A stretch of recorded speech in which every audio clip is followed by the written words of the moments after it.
es que esta lluvia. Ahí está Fuerichito, ahí ha caído su antena del cable. Está arreglándola ahí.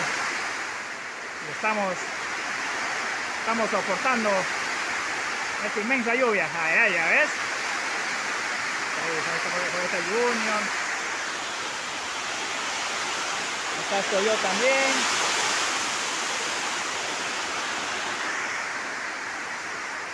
La guía. Estamos sufriendo este embate de la naturaleza. Está Felito, está Tiaguito, sufriendo la lluvia torrencial a esta hora de la tarde aquí en Gallito. Una lluvia torrencial que está cayendo sobre nosotros.